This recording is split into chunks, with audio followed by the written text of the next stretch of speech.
ser diferente. Nós leremos o final do capítulo 5, os versículos 43 a 48.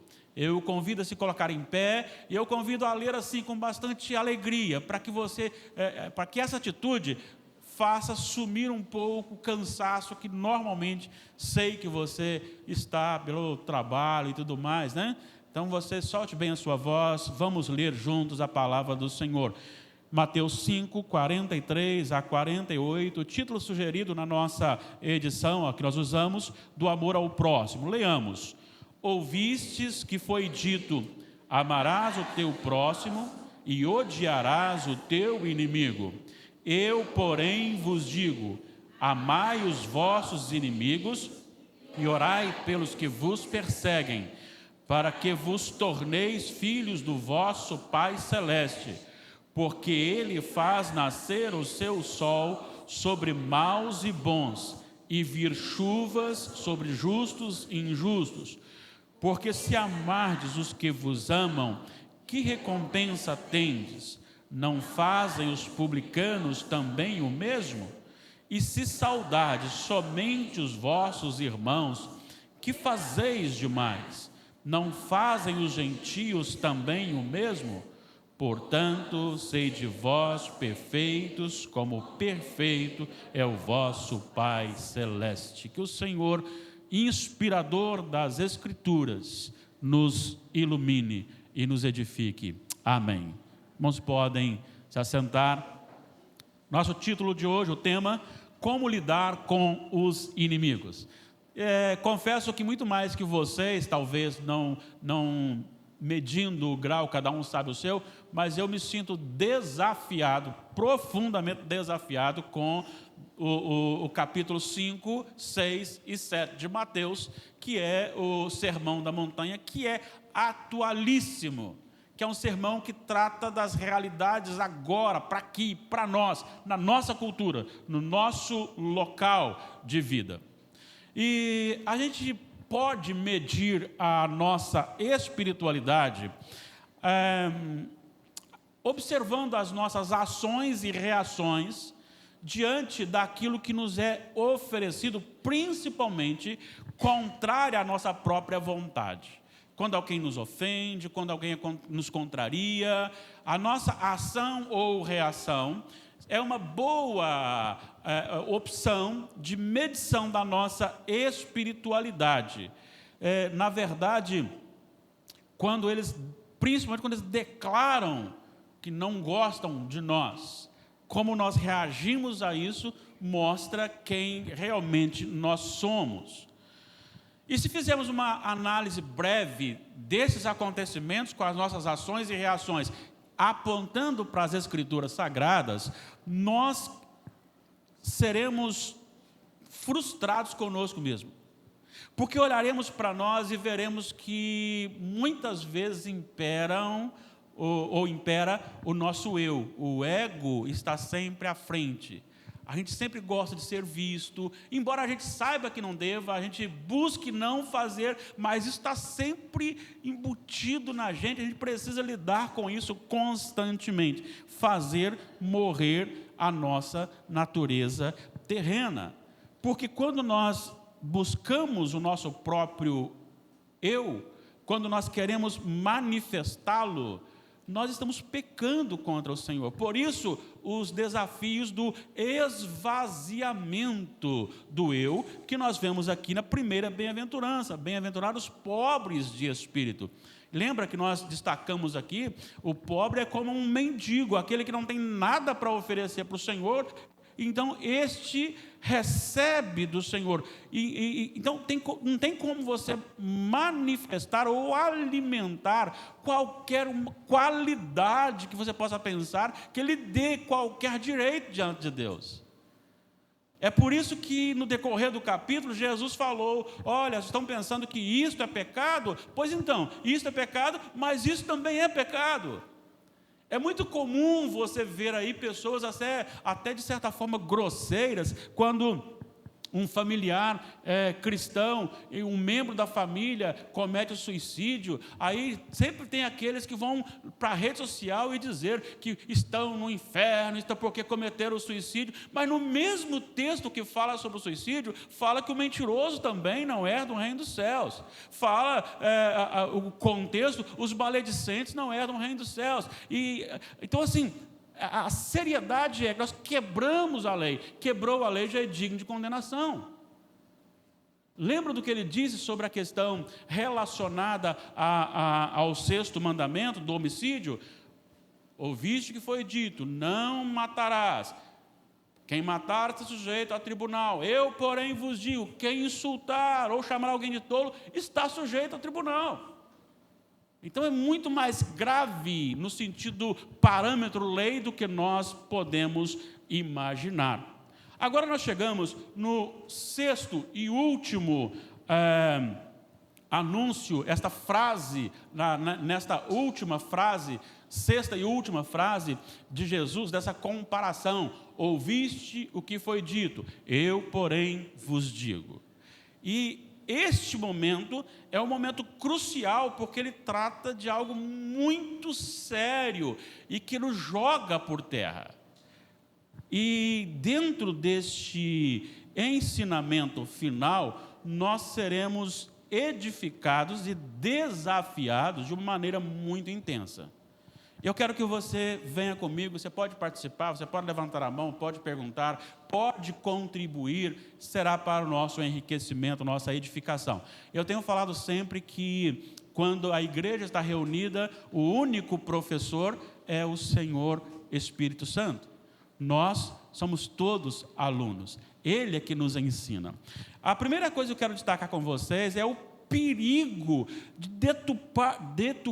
deturparmos, nossa, palavrinha que estou saindo. Deturparmos a palavra de Deus, amoldando-a à nossa vontade pecaminosa. Como que eu vejo isso? Olha só o versículo 43. Repete comigo aí, por gentileza. Ouvistes o que foi dito, amarás o teu próximo e odiarás o teu inimigo. Tudo bem, amar o próximo está na Bíblia. Mas onde está na Bíblia, odiarás o teu inimigo? Não tem. Então, o ser humano, ele é muito propício a adequar a Bíblia aos seus caprichos, à sua interpretação. E ele, então, tem uma Bíblia, e quando alguém fala contrário a ele, ou a sua vontade, ele usa aquilo que eu tenho falado, que eu gosto muito, que é uma palavra muito usada, que é a conjunção adversativa mas. Eu estava preparando aqui, lembrei-me de um fato familiar. Eu estava num local e o pastor lá era mais emocional, né? Embora fosse presbiteriano, mas mexia mais com as emoções, e aqueles cânticos mais motivacionais, e então alguém da família me perguntou o que eu achava, eu disse que não gostava daquele cântico. Por quê? Perguntou por quê. Você gosta? Não, não gosto. Por que não gosta? Bom, não gosto por causa disso. Mas... Quando vem o mas, você pode saber o seguinte, você está certo, mas nós vamos cantar assim porque o povo gosta, porque anima o povo, ou coisas do tipo. E às vezes nós trabalhamos e deturpamos. Os fariseus estavam deturpando, talvez por uma questão, se há para amar, então há para odiar, talvez. Mas também eles poderiam estar interpretando equivocadamente as orações imprecatórias. O próprio Jesus disse e ministrou juízo pesado sobre os falsos religiosos. Em Marcos nós vemos a limpeza, a purificação do templo, e aí então a gente precisa comparar essas duas coisas, entre aquele Jesus que recebe, preste atenção, ele recebe pecadores, qualquer pecador. Agora, ele não se associa com os pecadores. Ele não vai para o barzinho beber cerveja. Ele não vai para a prostituição. Não. Quem vem a ele, não importa se é um adúltero, se é um estuprador, se é o que for. Ele recebe com carinho e com amor. Mas ele também, este mesmo que recebe os pecadores, em Marcos registra que ele chegou, virou a mesa dos cambistas e disse o seguinte, ele não permitiu permitia que ninguém nem ultrapassasse o templo carregando aqueles utensílios. E aí, está lembrado? Teu zelo me consumirá, o zelo da tua casa me consumirá. Então, há também um respeito, um temor pelas coisas que são consagradas ao Senhor. Isso aqui é só um templo. Não, isso aqui não é só um templo. Isso aqui é um templo consagrado para culto ao Senhor. Então, ele deve ser respeitado como tal. Tem misticismo aqui? Não, não tem. Não tem misticismo nenhum. Mas precisamos saber respeitar essa posição. E os fariseus faziam isso. Eles mudavam de acordo com a vontade deles. Jesus chegou a dizer sobre eles que eles estavam colocando jugo pesado sobre os outros que eles mesmos não faziam. Quantas vezes nós fazemos isto? Quantas vezes nós interpretamos a Bíblia de acordo com o nosso querer? Quantas vezes nós manuseamos as Escrituras e os mandamentos segundo a nossa própria vontade? E quantas vezes temos dificuldade gigantesca para lidar com um texto que venha confrontar aquilo que estamos anunciando? Temos que ter cuidado, a palavra de Deus não pode ser adulterada. A palavra de Deus, ela tem que ser obedecida. A palavra de Deus não se adequa à cultura. A cultura se adequa à palavra de Deus. A palavra de Deus não se adequa aos meus caprichos. Os meus caprichos se adequam à palavra de Deus. A minha vida se adequa à palavra de Deus. O tempo passa, mas a palavra de Deus continua sendo a mesma. Ela é a única regra de fé e prática. Quando eu estou dizendo que ela é a única regra de fé e prática, eu não aceito nada que venha, embora venha em nome de Deus, que esteja fora dela. Então, esse é um grande perigo. Eles estavam deturpando.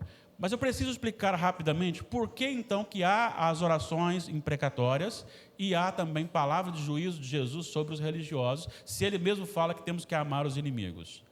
O que acontece tanto com Jesus quanto com os salmistas na oração imprecatória diz respeito ao povo de Deus que estava sendo atacado, para que, na verdade, a glória de Deus estava sendo atacada no povo de Deus. Então, é algo legal, não é algo pessoal em que eu não posso ser menosprezado. Mas ele estava tocando no povo de Deus e mexendo com a glória de Deus. Lembra o que Davi disse com respeito o que encorajou Davi a lutar contra Golias? Não foi porque ele era aquele camarada para frente, não, é porque eles estavam afrontando o Deus de Israel. O Deus de Israel. Então, as orações imprecatórias e hoje também nós temos que aqueles que se levantam contra nós oramos pela conversão dele, mas nós sabemos que eles terão que ser punidos.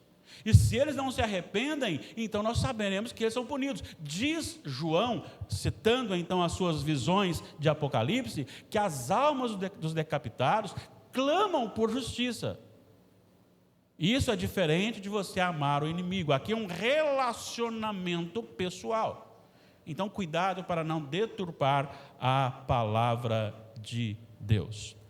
A segunda lição é que o amor e a oração por todos, incluindo os nossos inimigos ou aqueles que nos odeiam, é um mandamento e não uma opção.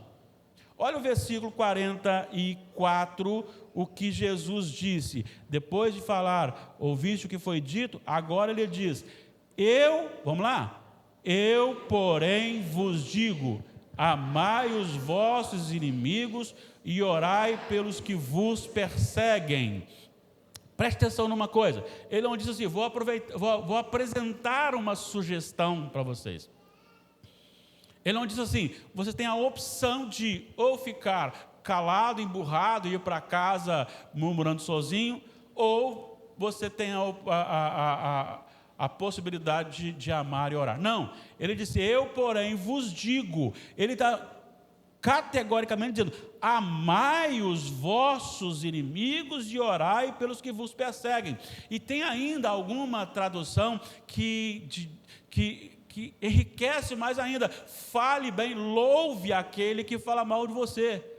Ou seja, haja diferente dele. E isso vem como um mandamento de Jesus. Eu, porém, vos digo, o dever do crente é amar o seu inimigo e orar por aquele que lhe persegue. Amar o próximo e odiar o inimigo, isso é coisa daquele que quer deturpar a palavra de Deus. Mas para o povo de Deus é justamente ao contrário. Nós precisamos entender que nós confessamos um Senhor. E se nós confessamos um Senhor, nós precisamos obedecer àquele Senhor. E isso tem me preocupado na minha própria vida, e com a igreja que eu pastoreio, e com as igrejas que eu tenho visto, é que Jesus não é o nosso Senhor de verdade. Às vezes Ele é muito nosso Senhor aqui, na boca, na confissão, na igreja. Mas quando nós saímos, a coisa tem que render do meu jeito. Eu vou fazer isso. Não, eu vou fazer isso. Não, mas não é para você fazer. Não, mas eu vou fazer. Porque a gente começa a deixar Jesus não como nosso Senhor. E isto é problemático. Em Lucas 6, 46, ele chama a atenção de uma forma maravilhosa e impactante. Ele diz assim: por que vós me chamais Senhor, Senhor, e não fazeis o que vos mando? O que ele está dizendo é, isso é hipocrisia. Se você me chama de Senhor, então me obedeça. Se você me considera Senhor, então me obedeça. O senhorio de Cristo na nossa vida, ele é algo que deve ser observado de uma forma intensa. E não só intensa, mas com integridade. Eu fico imaginando, não foi só o escritor que falou que Jó era homem íntegro, reto, temente a Deus, se desviava do mal. Mas Deus falou 2 vezes para o diabo também: observaste meu servo Jó, homem íntegro, reto, temente a Deus, se desvia do mal. E aí eu pergunto, será que Jesus falaria para nós hoje: esses são verdadeiramente meus servos, porque me chamam de Senhor e me obedecem? Ou ele estaria confrontando a nós também, quando ele nos manda amar os inimigos e orar pelos que nos perseguem? Eu não estou falando acusando você, eu estou dizendo a nossa dificuldade em obedecer ao Senhor nesse quesito. Obedecer ao Senhor quando aquele está nos pisando. Obedecer ao Senhor quando aquele está nos ofendendo. Não é fácil, mas não é impossível. Não é impossível. Por que não é impossível? Porque é a ordem de Jesus. Ele é meu Senhor. Então, se Ele mandou, eu gostando, não, Senhor, eu preciso mudar meu coração, me ajuda aí, e eu preciso mudar mesmo, porque está difícil, e eu preciso obedecê-lo, e tratá-lo, e recebê-lo como o Senhor, sabendo que Ele é o Todo-Poderoso, sabe tudo, e que a vontade dEle é perfeita. Se há algo que Deus estabeleceu para ser cumprido, nós precisamos obedecer, porque aquilo certamente é bom. Eu nunca tinha pensado nisso, e eu fiquei pensando lá no discipulado que estava fazendo, por que nós estávamos falando sobre batismo? Por que Jesus salvou um homem sem batizá-lo? É porque não dava tempo. Sim, mas se fosse obrigatório para a salvação, se o batismo salvasse, ele teria que arrumar um jeito. O que ele fez isto? Ele fez isto para mostrar para você e para mim que às vezes nós criamos dogmas. Eu não estou dizendo que aquele moço, se descesse da cruz, não seria batizado. Sim, certamente seria batizado. Ele quereria ser batizado, com certeza. Isso não justifica a pessoa: eu quero ser de Deus, mas não quero ser batizado. Não, então você não quer ser de Deus, você não quer. Porque foi a ordem do próprio Jesus: ide, batizar em nome do Pai, do Filho e do Espírito Santo. Mas a grande questão, há um tratado de Deus para que o povo de Deus se submeta a Deus com o entendimento de que Jesus é o Senhor e os seus mandamentos são para serem cumpridos. Então, se tem alguém que se levanta contra você, comece a avaliar 2 coisas. Primeiro, eu preciso amá-lo, perdoá-lo e amá-lo, porque é a ordem do meu Senhor. Ponto final. Segundo, pode ser verdade, de repente ele está se levantando contra mim porque realmente eu estou pecando contra ele. Então eu preciso me arrepender também e voltar para o meu Senhor. Então é necessário que a gente observe o senhorio de Cristo na nossa vida. Ele realmente é o nosso Senhor? E aí eu posso falar sobre vários aspectos. Conversávamos, né, Damares e eu agora em casa lá, sobre a questão da nossa vestimenta. Às vezes a vestimenta, sem ter assim, sem ser proposital, mas às vezes a roupa fica tão apertada, não é digna de andar em lugar nenhum, nem de vir à igreja, principalmente de vir cá para frente. Eu não estou falando só de mulher, estou falando de roupa apertada, ou decotada, ou as costas de fora, ou... Nós somos o povo de Deus, e Ele falou que nós precisamos ter cuidado com a nossa vida. Eu estou citando isso só como um item, tá? Como um exemplo, mas é em todos os aspectos da nossa vida. A gente precisa saber que Ele é o Senhor, e Ele ordenou. Ele falou: ame o seu inimigo, ore por aquilo que lhe persegue. A melhor maneira de você derrotar o seu inimigo é fazendo dele o seu amigo. Então coloque na presença de Deus e deixa Deus agir na vida dele.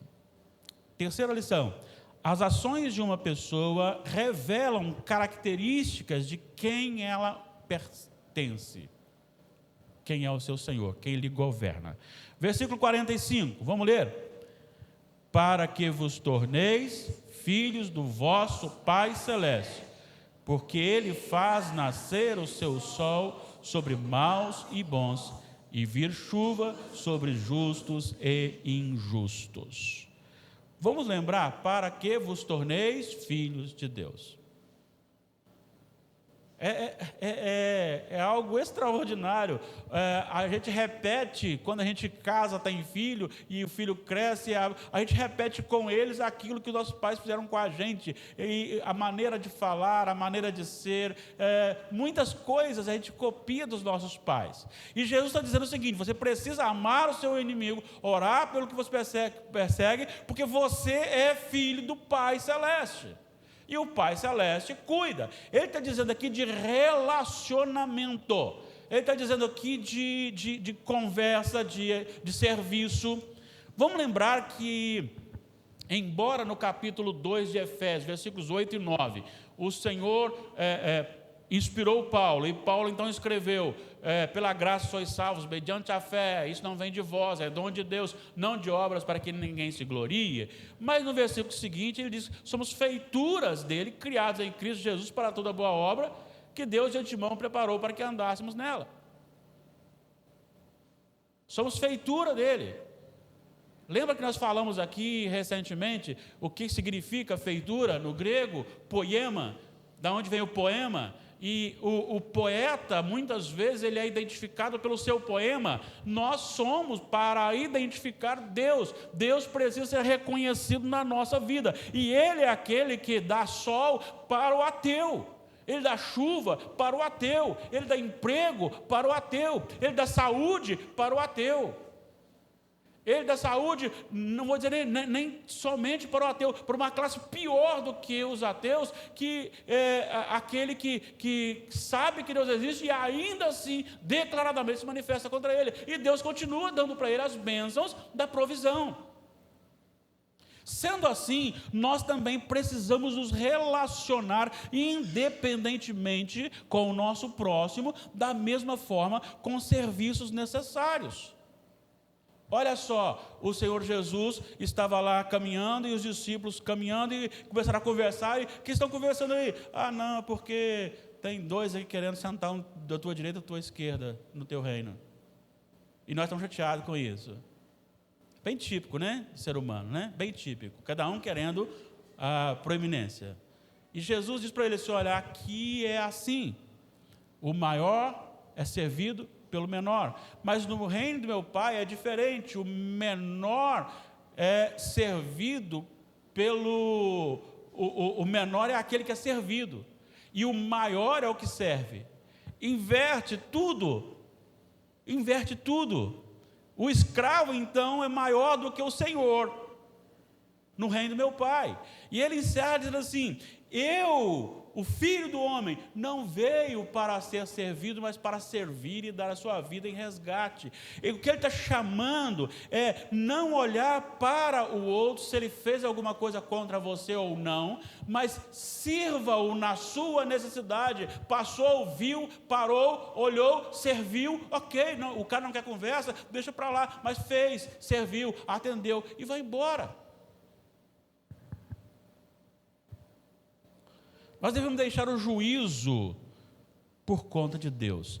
Olha só, eu sei que nós não temos muito tempo, mas olha só, Romanos capítulo 12. Esse texto tem que ser pelo menos lido aqui, para nós aqui. Romanos 12, 11 a 21. Só vou ler assim, pausadamente, não vou nem discutir, mas vou ler pausadamente. No zelo não sejais remissos, sede fervorosos de espíritos, servindo a quem? Ao Senhor. Regozijai-vos na esperança, sede pacientes na tribulação, na oração perseverantes. Compartilhai as necessidades dos santos, praticai a hospitalidade. E deixa só, não é hospital, tá? É você servir aquele que está passando e não tem onde dormir. Mas pastor, hoje está difícil levar para minha casa, mas tem um hotelzinho, tem uma pensãozinha que você pode levar lá e pagar uma diária para ele, né? Ele pode dormir lá, caso você não conheça, e por sua segurança. Hospitalidade. Abençoai os que vos perseguem, abençoai e não os amaldiçoeis. E não amaldiçoeis. Alegrai-vos com os que se alegram e chorai com os que choram.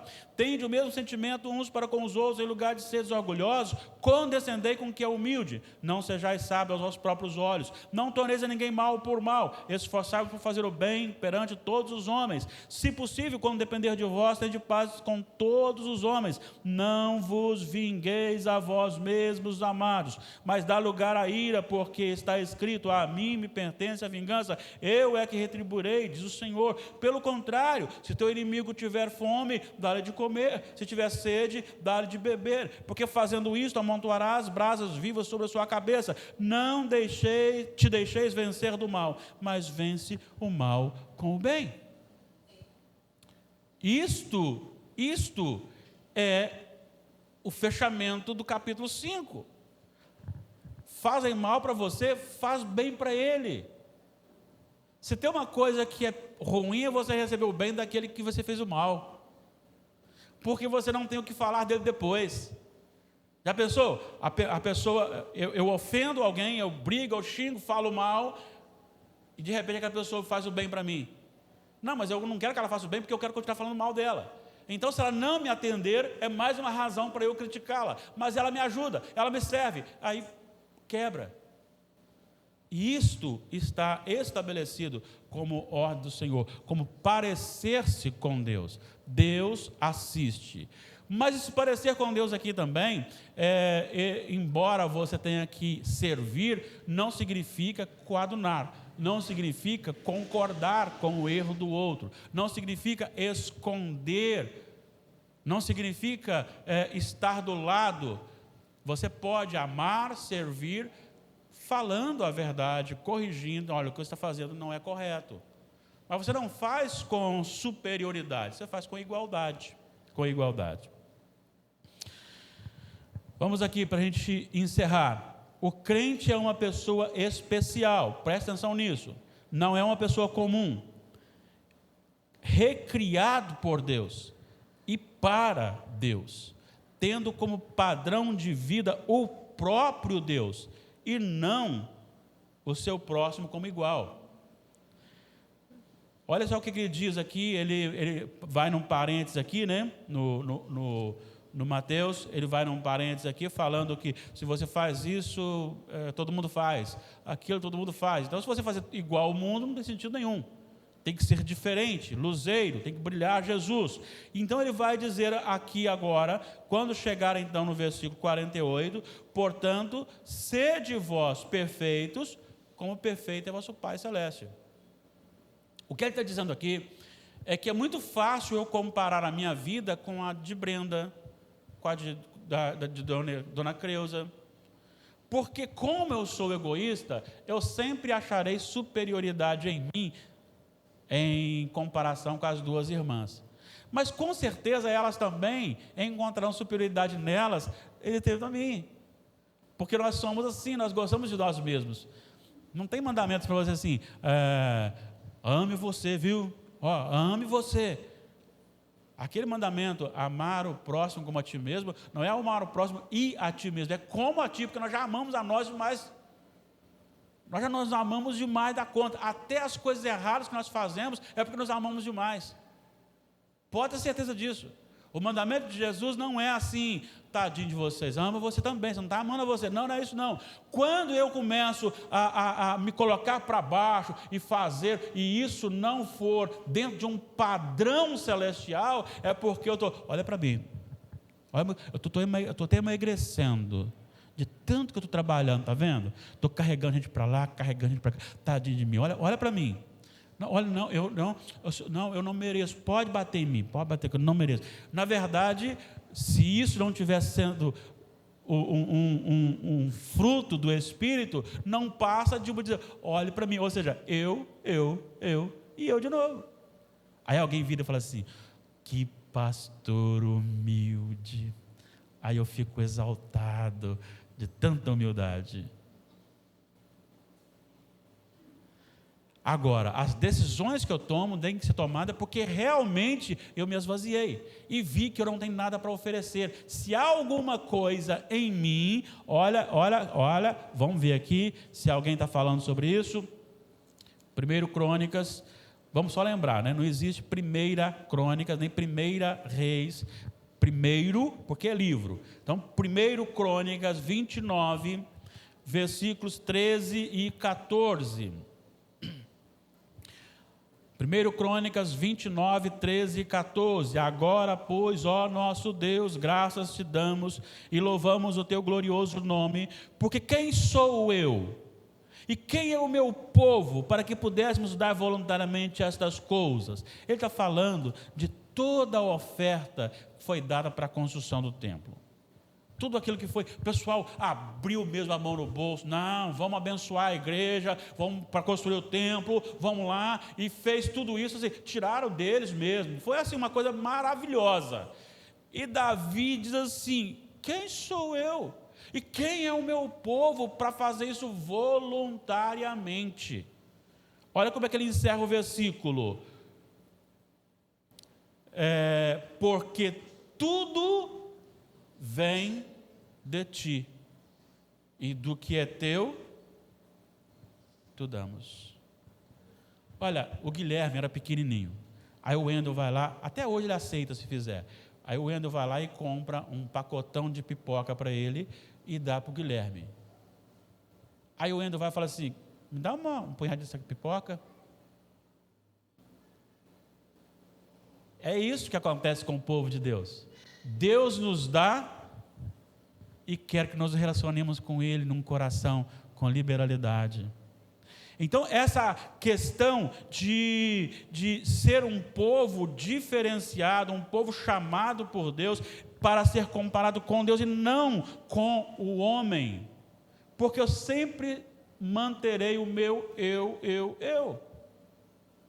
Tenho que ter o Espírito Santo que estava em Davi e em mim também, para dizer que se eu fiz alguma coisa para a irmã ou para o irmão, eu fiz porque é de Deus, não foi eu que fiz, eu só fui um instrumento, eu só fui aquele que leva a correspondência, eu só fui aquele que leva, que conduz a bênção, né? Conduz a bênção. Quando nos comparamos uns com os outros, somos facilmente achados em superioridade. Pode?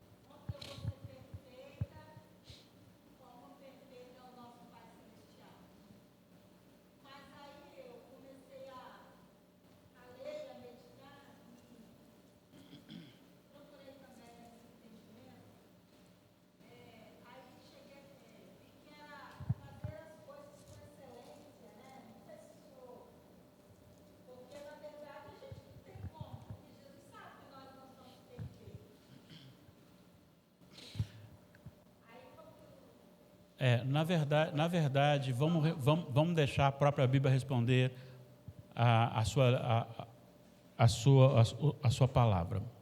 1 de Pedro, capítulo 1, versículos 14 a 16. 1 de Pedro, capítulo 1, 14 a 16. Veja uma coisa importante. Ele havia inicialmente introduzido a bênção da redenção, da regeneração.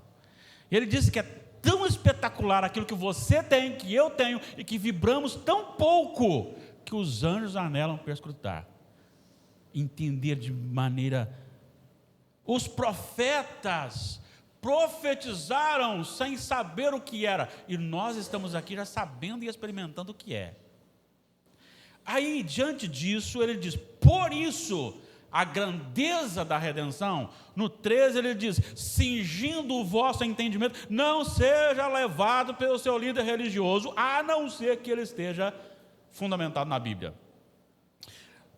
O entendimento, sede sóbrios e esperar inteiramente na graça que está sendo trazida, a revelação de Cristo Jesus. Você está no mundo, o mundo é perverso, nós temos irmãos nossos, colegas nossos, que por causa de uma decisão de uma pessoa que, segundo ele, não sabia, estava convivendo na igreja, e quando fez a preparação para a pública profissão de fé, então manifestou-se casado com alguém do mesmo sexo, que segundo o pastor não sabia, disse, então não pode, ele está processado como homofóbico. Então isso aí é só um começo para a gente saber em que tempo nós estamos vivendo. A igreja está vivendo. Então a igreja precisa ser mais forte. A igreja precisa ser diferente. A igreja não pode parecer com o mundo. Essa ideia que a gente tinha, muitos falaram, nós temos que fazer programas para atrair pessoas para ouvir a palavra. Quem sabe? Não tem isso não. Nós temos que ser atraídos pela palavra de Deus. É adolescente, não é adolescente, é jovem, é ancião. É claro, você pode fazer programação, não tem problema, relacionada à faixa etária, mas não é com a intenção de isso será para salvar. A palavra tem que confrontar. E aí ele vai dizer o seguinte, neste meio, olha só o versículo 14, como filhos da obediência, filhos de Deus, não vos amoldeis às paixões que tinhais anteriormente na vossa ignorância. Não retorne, não se amolde à velha vida, ao mundo. Olha o que ele diz. Não só não faça isso, mas, pelo contrário, versículo 15. Segundo é santo aquele que vos chamou, tornai-vos santos também vós mesmos em todo o vosso procedimento. Então, Deus é perfeito, e de que forma que eu me aperfeiçoo?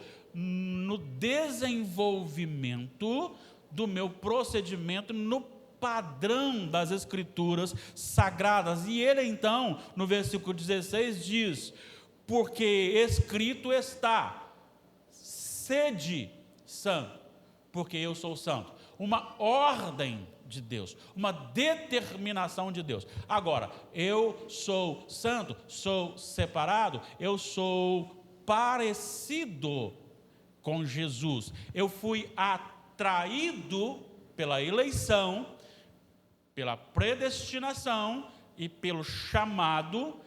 Essa atração não veio simplesmente como um chamativo. Olha para mim aqui, olha que benção, eu tenho uma benção para você. Então eu vou. Não, é mais do que isso. Foi colocado em nós um novo coração. A nossa vontade agora acendeu, abriu-se os olhos, e agora eu vi a grandeza, a beleza da salvação de Jesus Cristo, e agora eu quero Jesus Cristo. E uma vez que agora eu quero Jesus Cristo, eu sou diferente do mundo. Eu fui chamado do mundo para ser diferente do mundo no mundo. Então, todas as vezes que eu me santifico, que eu tenho uma linguagem diferente, que eu tenho, quando eu falo linguagem diferente, eu não estou assim, ô abençoado, ô varão santo do Senhor. Eu vi um vídeo, gente, e quem me passou disso ser real, em que o camarada é crente, tá? Crente, não pagou a conta de luz, e aí a operadora foi lá cortar a luz dele. E ele começou: eu sou o ungido do Senhor e você é um ímpio, você tocar nesse relógio, você vai morrer agora, estou vindo o câncer chegar, e começou a falar em línguas, e amaldiçoando o cara, e era real, porque realmente era o pessoal da energia elétrica que estava lá, cortando, e cortou mesmo a energia dele, mas ele amaldiçoou em nome de Deus, uma coisa que ele tinha feito errado, ele não estava pagando a conta. Isso não condiz. Então, aí você começa a linguagem protestante, né? O varão do Senhor, varoa do Senhor. Não é isso, não. Eu estou dizendo linguajar, eu estou dizendo linguajar que edifica. Você pode falar igual mineiro mesmo, não tem problema não. Ô cigano, você chama, vem tomar um cafezinho com nós aqui. Vai embora agora não. Né? Começa a conversar agora, só tem 2 horas só. Vai embora agora não. Pode ser assim, não tem problema não. Pode ser como paulista. Por quê, gente?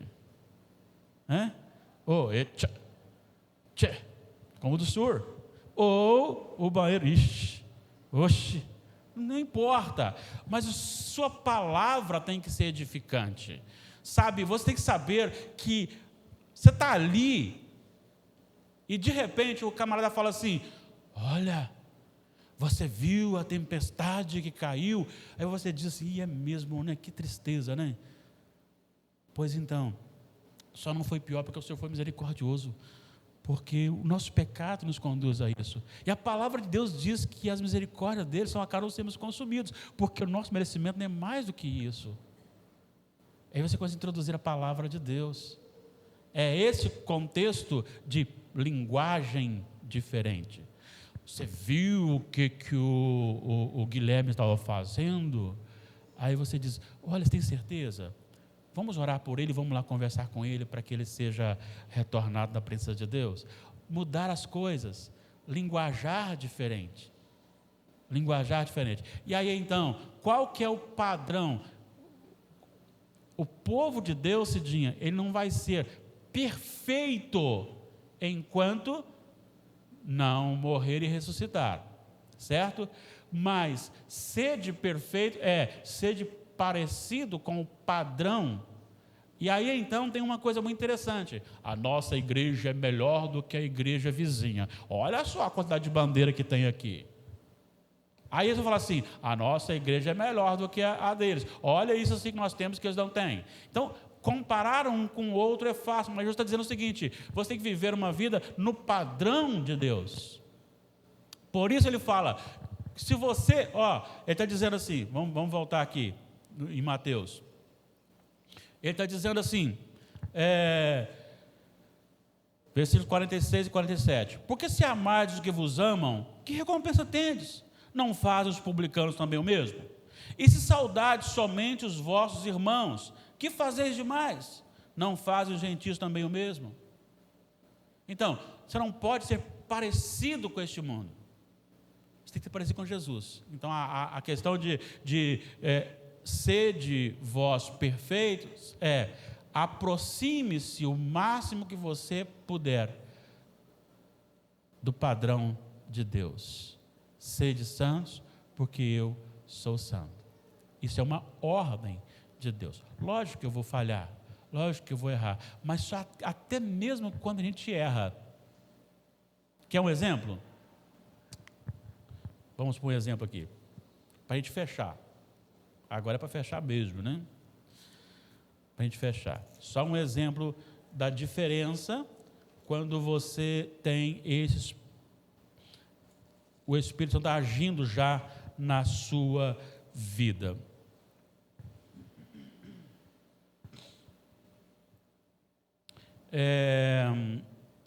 Deixa eu ver aqui, eu acho que eu vou para Deixa eu ver em João, mas eu vou citar o texto aqui para a gente ganhar tempo. Quando Pedro, ele nega a Jesus, tem uma cena maravilhosa, maravilhosa. É quando ele termina de negar e o olho dele corre para quem? Para que ele olha? Olha, para Jesus. Quem está olhando para ele? Jesus fala alguma coisa? Jesus aponta o dedo para ele? Não. Mas há algo no coração dele que ele sabe que está errado. Ele sabe que ele errou. E diz o texto que ele sai e chora amargamente. Ele chora amargamente. Isso é uma qualidade de alguém ser tocado por Deus. Porque Judas não chorou amargamente. Então o que é ser parecido com Deus? É saber e gostar das coisas de Deus. Quais são as coisas de Deus? É os princípios bíblicos sendo ministrados aqui na terra, sendo aqui vivenciados por nós. A grande questão é essa: seremos iguais a Deus? Não, não é ser igual a Deus, é ser de perfeito no sentido de sejam parecidos, sejam guiados pelo propósito de Deus. E aí sim, é a santificação. Ser santo, o que é ser santo? É ser separado. Nós, né? Deus não, Deus é perfeito mesmo. Agora nós somos santos porque somos separados, né? Separados deste mundo para o Senhor. Agora, irmãos, tem mais alguma pergunta? Não? Ok? Agora é o momento de pensarmos um pouquinho na maneira que nós agimos ou reagimos à palavra de Deus. Ela é realmente a nossa única regra de fé e prática, ou somente para nos auxiliar ou conduzir na nossa própria vontade? Se ela é, então mesmo que eu ache meio estranho, eu obedeço e acabou. Certo? Será Jesus verdadeiramente o nosso Senhor? As nossas ações comprovam que Jesus é o nosso Senhor de verdade? Será Deus reconhecido em nós quando lidamos principalmente com os contrários?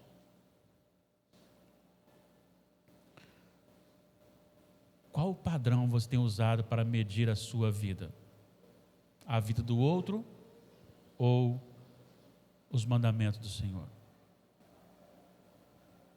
Se você fizer isso e eu fizer isso, nós agiremos com muito mais temor e tremor e buscaremos ser mais perfeitos. Não perfeito no sentido de não ficar sem pecado, mas ser mais parecido com Jesus a cada dia.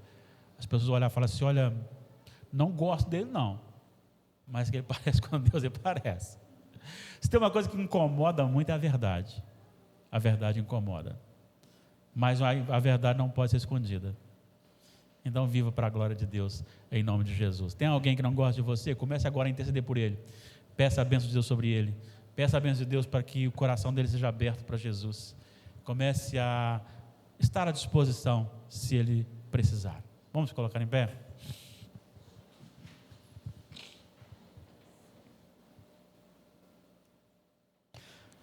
Receba, Senhor Deus, a nossa oração. Nós a fazemos por mediação de Jesus Cristo, confrontados, ó Deus, a uma atitude que não é comum para o ser humano, caído, cheio de pecado. E a razão, ó Pai, de nós entendermos isto, de amar até mesmo aquele que se levantam contra nós, aquele que se levanta contra nós, é pelo fato de nós éramos inimigos do Senhor quando Tu enviaste Jesus Cristo para morrer por nós. Tu és aquele que dá o Teu sol, a Tua chuva, o Teu vento, a Tua provisão, até mesmo, ó Pai, para aqueles que declaram que o Senhor existe, mas ainda assim são declaradamente rebeldes contra o Senhor. Ajuda-nos, ó Deus. Nós queremos ser para a glória do nome do Senhor.